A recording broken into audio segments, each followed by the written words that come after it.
co-director of Woza, and today I'll be taking you through some slides about our 3 program pillars. That's soccer, service, and travel. Then we'll have our first questions session. If you have any questions, feel free to enter them into the moderated chat bar down at the bottom of the screen, and you'll see right where it says write a message in faint text. That's where you'll put your message in. The questions will come through to me, and then I'll be able to answer them during our breaks for questions. Then I'll talk about our groups, our leaders, and how communications work during the summer. We'll have another break for questions. And then finally, I'll talk about our 2017 programs, the trips that we'll be running this summer to Costa Rica, Peru, Malawi, and South Africa. After you hear about those programs, we'll have a final break for questions and then a closing. I'll plan to be finished in about 30 minutes and get you out of here back into your days. All right. So what is Woza Soccer? We're a Seattle-based nonprofit. Our 5-second story of what we are is that we're service trips for soccer players. We have specifically designed service programs abroad for boys and girls who play soccer. The work that we do on our trips, the community service work that we do, is soccer focused. Our travel occurs in the summers, and our groups are mixed. That means boys and girls from all over the United States and a few other countries as well. Okay, so the background of our organization begins on this field here. This is where I went right after I graduated from college in 2009. And right when I finished as a history major at Yale, I got a really cool job down in South Africa, the year that the World Cup was coming, teaching an HIV education curriculum that was built around soccer practices. And I was sent to this place, Matubatuba, South Africa. And when I got there, my core job was coaching and playing soccer and getting to know the soccer community. So what I did was initially I went to this soccer field, the town soccer field, and I began playing in a lot of pickup soccer games. And as I played more and more, I kept hearing this one word, Woza, over and over again. And it turns out Woza is soccer slang down there for pass me the ball. So you'll just hear it constantly on the soccer fields. Now, what I did during most of the day was go and meet with local soccer teams, youth soccer organizations to build relationships and get them to buy into the idea of this soccer practice curriculum that had health messages built into it. So I was doing a lot of coaching. And over the course of that year in South Africa, I learned 2 key lessons from the work that I was doing. The first lesson was that I was so connected to people through soccer, that, you know, players and kids from very different backgrounds from where I grew up in Seattle, I could still really connect to them through this game. And the second lesson that I learned was that there was a vast number of incredible organizations in the world using soccer for social impact. These sport for development organizations are what they're called. So I had these 2 lessons. Wow, I'm so connected through this game, and oh, there's these organizations doing incredible work through soccer. And those 2 lessons really form the core curriculum of what we want to teach players who travel with us on our trips, that you are so connected to people through this game, that as a soccer player, you have a secret weapon the rest of your life to go out and travel and make friends and meet people because you speak the language of this game. And that this thing that you thought was only a game that you went and played at 3:30 on Thursdays, it's so much more than that. It's changing people's lives. It's saving people's lives all over the world in some really powerful ways. I moved back to the US and I started for a few years taking groups of students on trips back to Africa, both as a teacher at the school where I taught. I led the Africa trips every spring break, and then in the summers I worked for some different teen travel companies also taking kids on trips. And I noticed that in these groups there was always 1 or 2 soccer players. And here's me with a group of these kids on the summit of Mount Kilimanjaro in Tanzania. There was always a couple of soccer players, and they would always get more out of the trip because they were the ones who, at the end of a big accomplishment like climbing Mount Kilimanjaro, they were the ones who could jump into that fun soccer match with our porters in the field by our campsite back at the base of the mountain after we had come back down. Those soccer players could jump in and engage with our porters and play soccer. The soccer players were the ones who could have a juggling competition with our safari drivers. The soccer players were the ones who could jump into that township soccer match in South Africa after our community service work had ended for the day. They just got so much more out of a service trip. And the sad part was on a general service trip, there's only 1 or 2 soccer opportunities that are built into the curriculum. And they might have only played 1 or 2 days of soccer on a 20-day trip to Africa. And that seemed like a big miss for me. And like there was a lot of potential left there. So what we want to do is create a soccer, a service trip program specifically designed for soccer players. And that's what we did. In 2014, we took our first group of players, just one group, to South Africa on the very first trip. We've grown a lot since then. We now offer 8 different trips to 4 different countries. We have 4 full-time staff at our office in Seattle, and we're looking at a great summer coming up in 2017, which will be our 4th summer of trips. Okay, so that's our background. I want to tell you about the 3 key pillars of what we do. I told you there were the 2 main lessons that kids learn, and we achieve that through 3 program pillars. So the first is soccer, the second is service, and the third is travel. Soccer, service, and travel. That's what we tell people we do. Soccer, service, and travel. Let's start with soccer. We play soccer every day on our trips, and that could be come in a variety of different forms. It could be jumping into a training session and learning a local style of play from a Peruvian coach, like is happening here in this photo. Could be a mixed friendly match in Costa Rica, like in this photo. We always mix teams. This is a key Woza tradition that when we play a few competitive friendly matches on any of our programs, but when we play, we always mix teams. We'll take half of the Woza kids from the US and half of those Costa Rican kids, give them jerseys, and then half of the other half of the Woza kids and the other half of the Costa Ricans, give them a different set of jerseys. Those are the teams we're going to play on. The point of this trip is not who's better, Team USA or Team Costa Rica. The point is I felt so connected to these players from a different country, and I played alongside them, and we scored a beautiful goal together. We welcome all levels of players, boys and girls. We want players who love the game and are excited to wake up every day and play soccer, but we don't ask anything more of them. The general level of player that we have is a high school soccer player. We have a lot of fun traditions. As you can see in this photo, we have a daily tradition called a chip challenge, which is essentially a trick shot for soccer, and it's a mix of kind of mini golf and crossbar challenge, but a group of players every day is in charge of picking a creative, challenging soccer trick shot, and the group does that. It's always a really fun part of each day on a Woza trip. Our second program pillar is service. As I said originally, that's soccer-focused service work. We believe that when you take a group of kids abroad and put them in a community service work scenario, they're going to work harder and be better at it and get more out of it if it's something that they already care about and know about. And our kids know a lot about soccer. Even though they may not have a ton of coaching experience or experience working with younger players, they know soccer and they love soccer, and that puts them in a really good position to be successful in our community service work.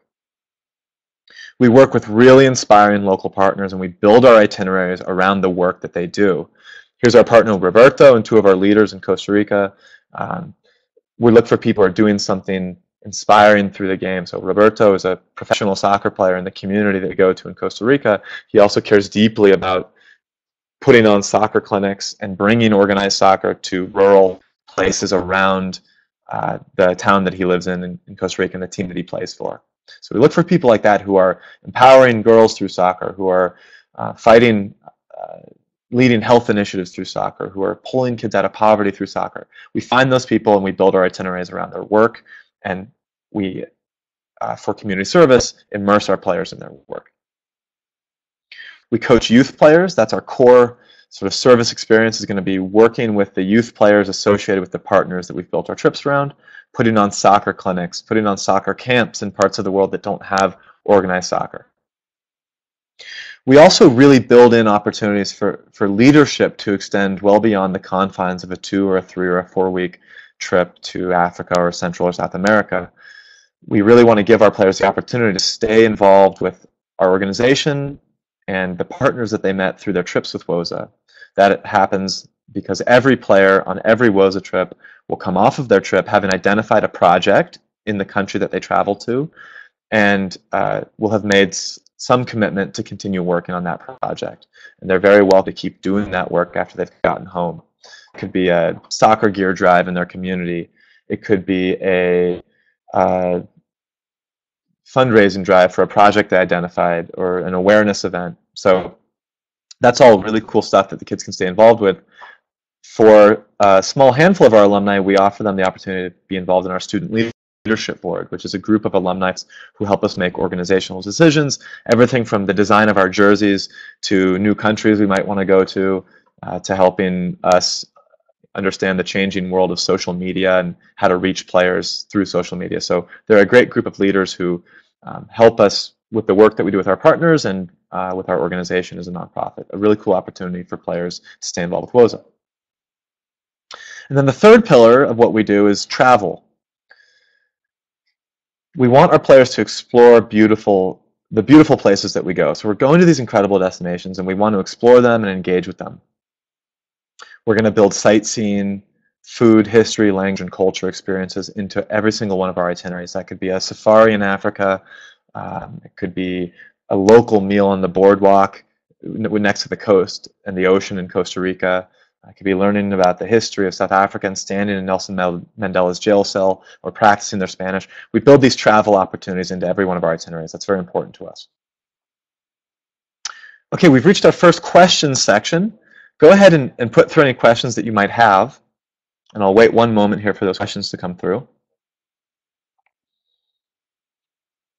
Okay, just give it a minute. I see one question is coming through. Okay, the first question is from Cheyenne. What are the key differences between Costa Rica and Peru?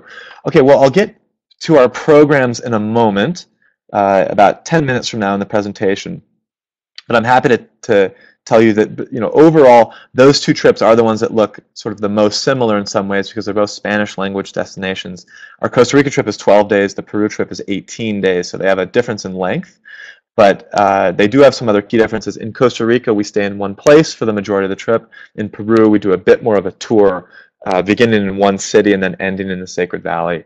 So there are some important differences, and I'll go through those later in the slides. And keep an eye out for those, and then you can always call the office with any trip-specific questions later on, too. Okay, that's all I see here for now, so let's move along. I want to talk about the groups that we form, because this is sort of the key unit of any player's experience while they're abroad with us. Our groups are small, and that's on purpose. They range from 6 to 14 students. They're very inclusive. We like group sizes that are large enough that nobody, that it's large enough that there's enough of an experience and different kids to meet from around the country that players really get a sense of being part of a group, but not so large that anybody can get lost in the numbers. So we like that number, 6 to 10. Our average group size is about 10. Sorry, we'll go from 6 to 14. Our average group size is about 10.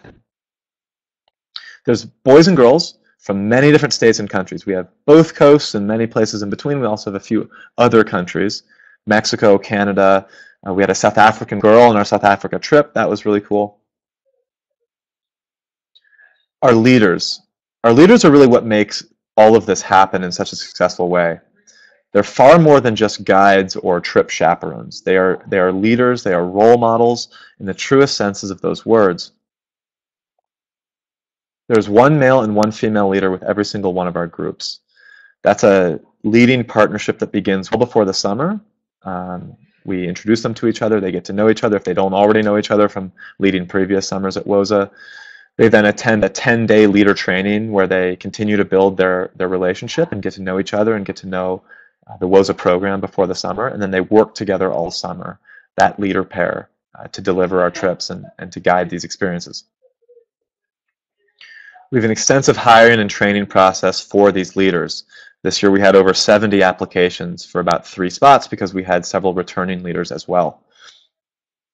We meet these leaders in person, we check their references, we do background checks and driver's license checks, and we really get to know them before making any offer to lead for us. They then attend, as I said, a 10-day residential leader training and then go off to lead trips for us during the summer. Okay, and finally, communications. This is important. We do have a policy of no cell phones on our trips during the summer for players, and that's really because we want to give them an opportunity to unplug from the busy world of beeping, buzzing phones that exists now. We want them to unplug from that and really be present in their experience, this brief, beautiful time that they're going to get in Peru or Costa Rica or South Africa or Malawi. It's an incredible opportunity to unplug, and we want to give them that. Now, that doesn't mean you're cut off entirely from what's happening on the trips and from your children. We post photos every few days, and we send a weekly email update with stories and photos and context from the trip. So you'll see your child's face, you'll hear stories from the trip, but we really do want to let them be present. Now, if there is a scenario where the group needs to be in touch with our office, or parents need to be in touch with the group, that can all be facilitated through our office. My co-director Kate and I are full-time staff during the summer, and we are available to you for all kinds of matters that if they come up during the summer. Yes, so Kate and I are the summer staff. Great. This is now our second opportunity for questions. Let me see what's come through here. I have a question here from Mark about our trip leaders. What is the average age of your trip leaders? That's a great question. Last year, the average age of a trip leader who worked for Woza was 25 years old. We are generally hiring people who are out of college, though we might hire a senior in college, somebody like that, a mature, well-traveled, seasoned leader to come work for us. But the average age was 25 last year.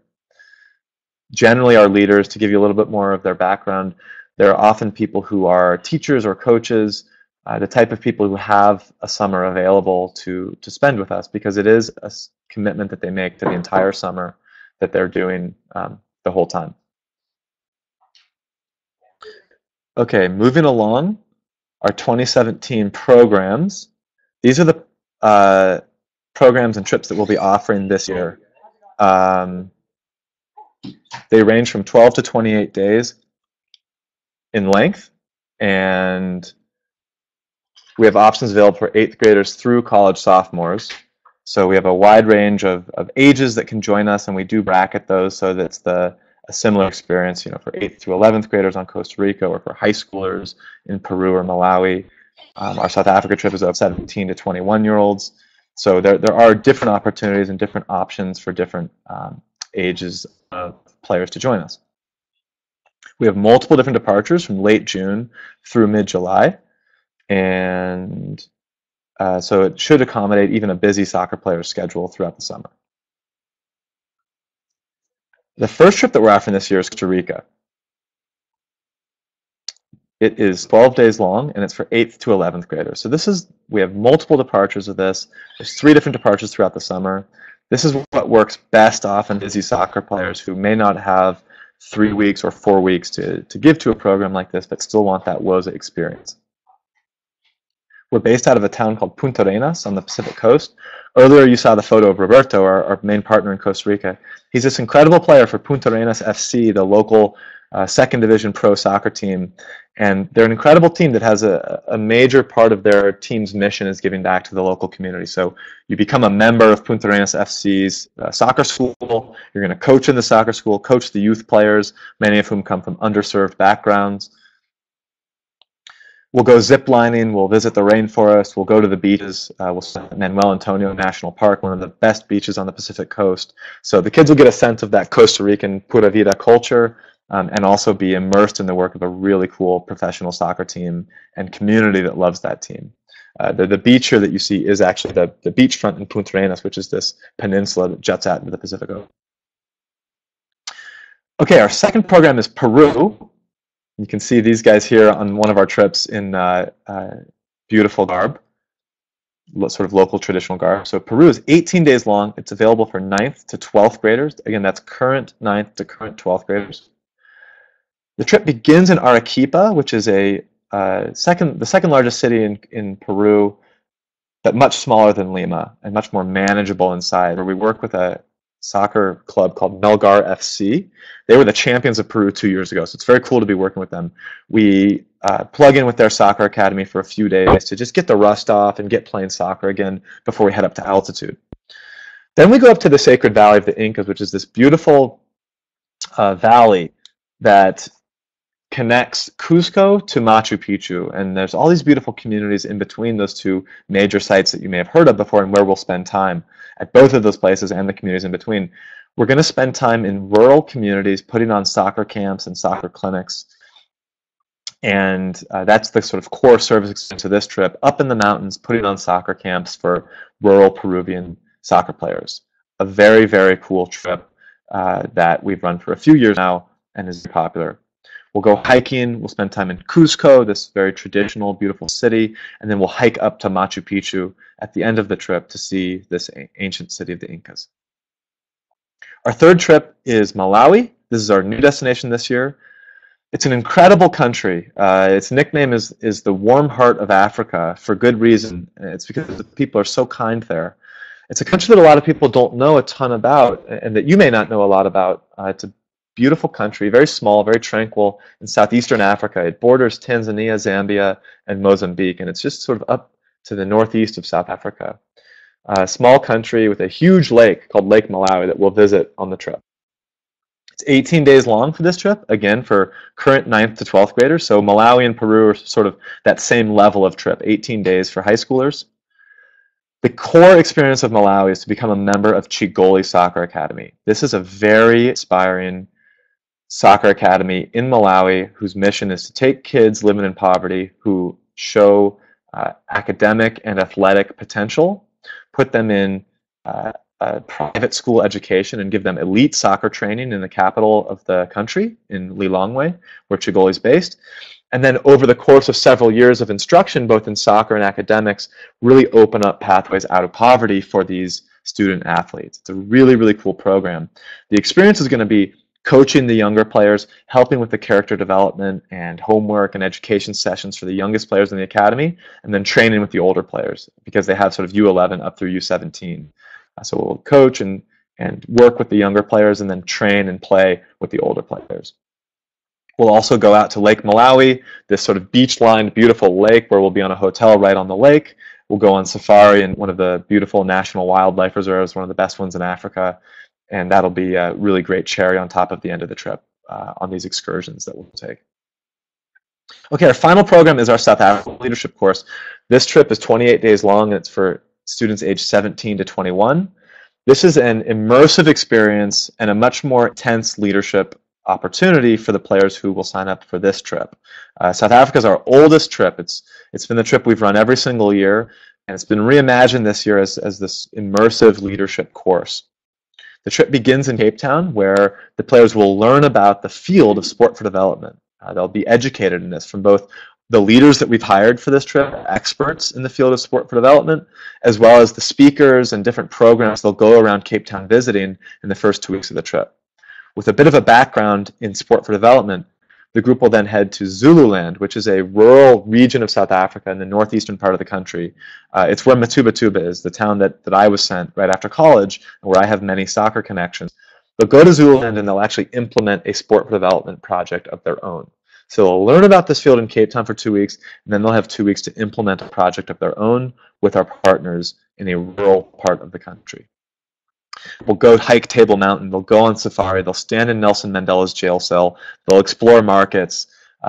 It'll be that core Woza experience with soccer, service, and travel, but just an immersive look into this world of sport for development and what leadership in that world really looks like in terms of taking an idea and making a project happen on your own. That's a powerful experience for a teenager or a young adult.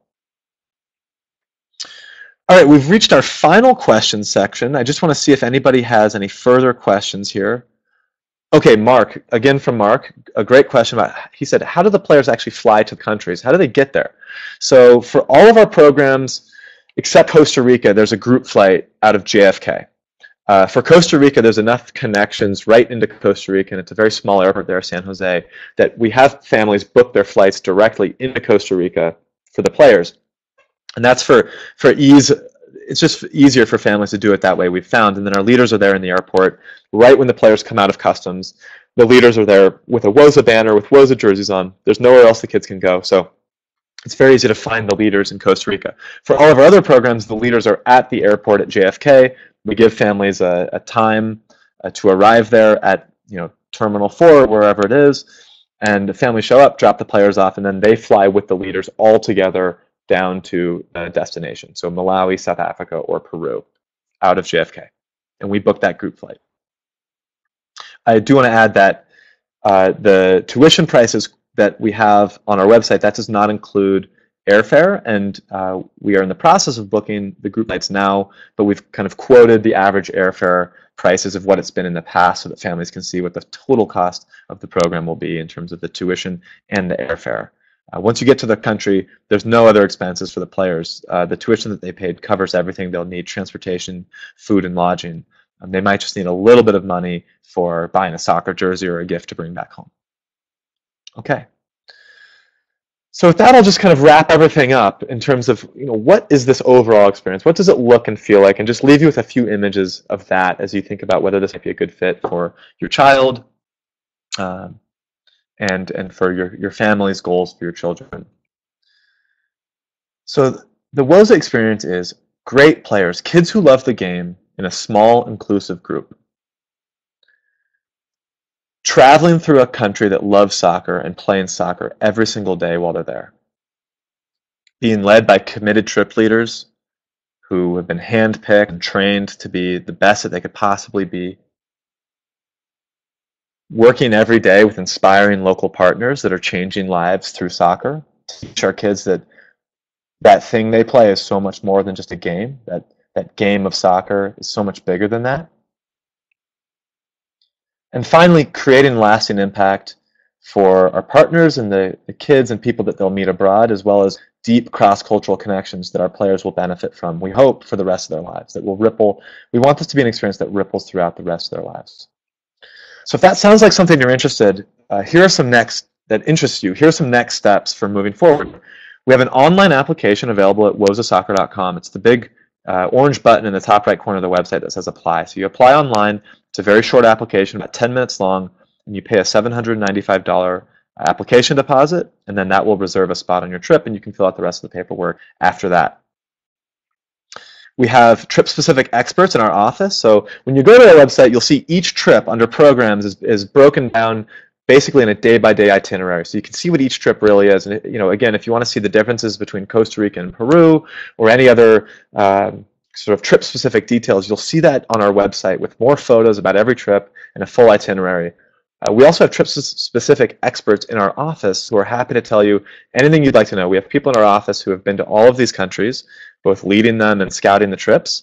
So we're happy to tell you more about that. All you got to do is call our office, 206-900-5436, and we're happy to tell you more either over the phone or over email. We do also have references available for families in your area, in your part of the US, who might come from the same town or city as you, or from families whose kids have traveled to the country or destination you might be interested in. So if you'd like to speak, if you're interested in Peru and would like to speak of a parent of somebody who's been on our Peru trip, we're happy to connect you to that parent. If your son or daughter would like to speak to a boy or girl who's been on one of our trips, who's been to the Peru program, for example, about what that experience was like, we're happy to make that connection as well. Okay, with that, there's our website, wozasoccer.com. Again, I'm Chris Kamer, the founder and co-director of Woza. There's my email address and our office phone number where you can reach us. I'm going to stick around here for a few moments in case there's any more questions that trickle in. And otherwise, we look forward to hearing from you and hope Woza is something you're interested in for the summer. And with that, I'll let you guys go and really appreciate you being on the webinar today. Thanks so much.